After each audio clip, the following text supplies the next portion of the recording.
นะโมตัสสะภะคะวะโตอะระหะโตสัมมาสัมพุทธัสสะนะโมตัสสะภะคะวะโตอะระหะโตสัมมาสัมพุทธัสสะนะโมตัสสะภะคะวะโตอะระหะโตสัมมาสัมพุทธัสสะสาธุสุตินังวัตเมธานังทานังเมปาริสุทธังอาสาวะขยาวะหังนิพพานาสังฆตังโหตุภูติยัมปิตาติยัมปิสุตินังวัตเมธานังทานังเมปาริสุทธังอาสาวะขยาวะหังนิพพานาสังฆตังโหตุอานาคติกาเลอิมัสสมิงเฮหิอิมานิมะยังพันเตวินาปัสสานิปัตตานิทิปโภสนานิอัฏฐาปริคารจุลานิภะกปาลุขังปุรุพันตังปัจจยาทานังสาปริวรังภิกขุสังคัสสะโอโนสยามาสาธุโนพันเตภิกขุสังโฆ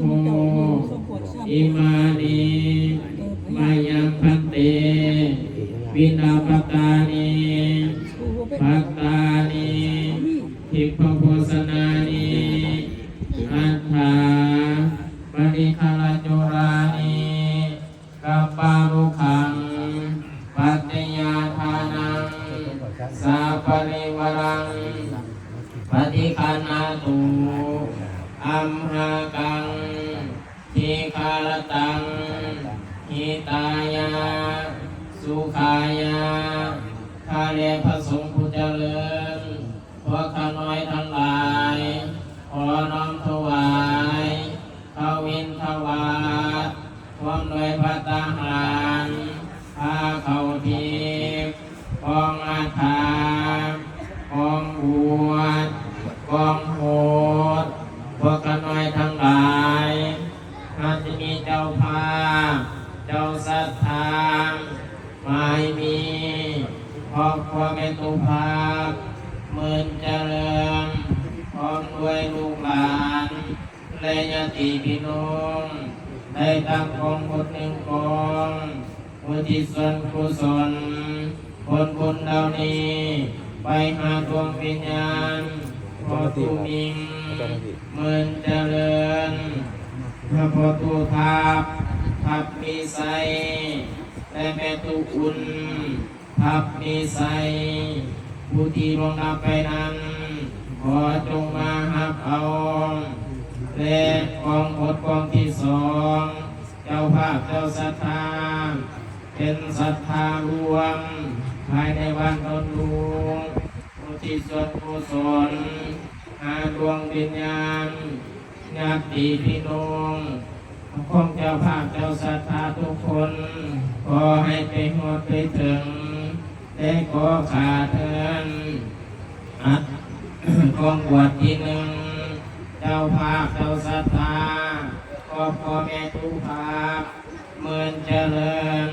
พร้อมด้วยครอบครัวนางสุมาลาหมื่นเจริญและขออุทิศส่วนกุศลผลบุญนี้ไปหาดวงวิญญาณพ่อตูมิงหมื่นเจริญพ่อตูทับ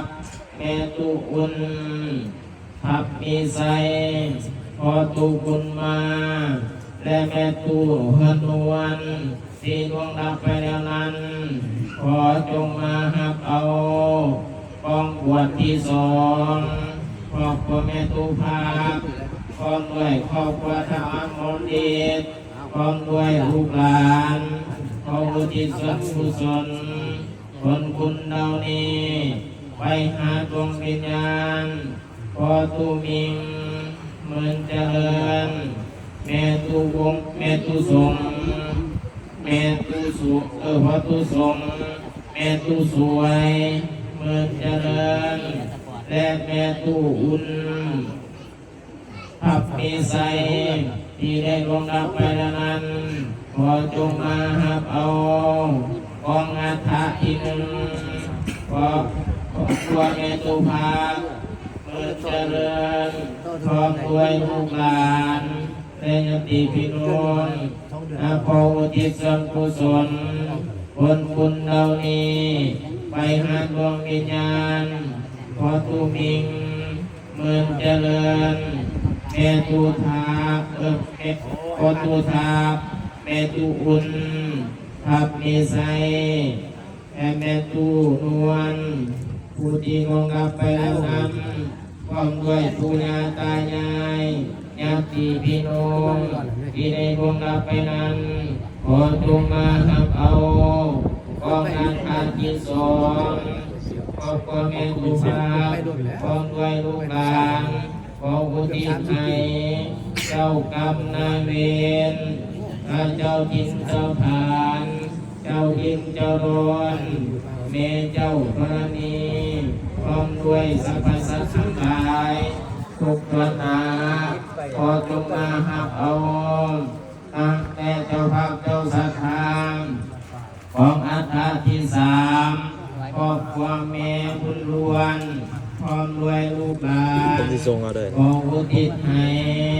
เจ้ากินเจ้าทานเจ้าดินเจ้าร้อนที่ปลูกสร้าง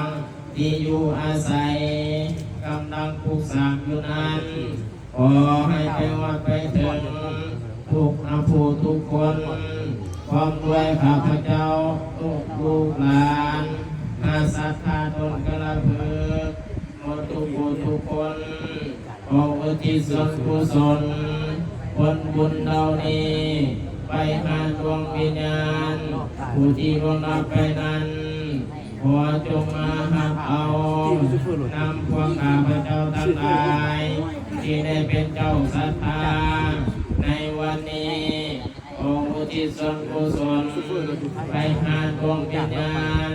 ที่ได้กล่าวนามมานั้นนั่นคือบ่ได้กล่าวนามมานั้นขอพระอุทิศให้ทุกผู้ทุกคนที่ได้ล่วงลับไปแล้วขอจงมาหับเอาถ้าหากได้หับแล้วหรือว่ายังตกทุกข์ขอให้พ้นจากทุกข์ถ้าว่าถึงสุขแล้วขอให้ได้รับความสุขยิ่งขึ้นไปจนตามเขา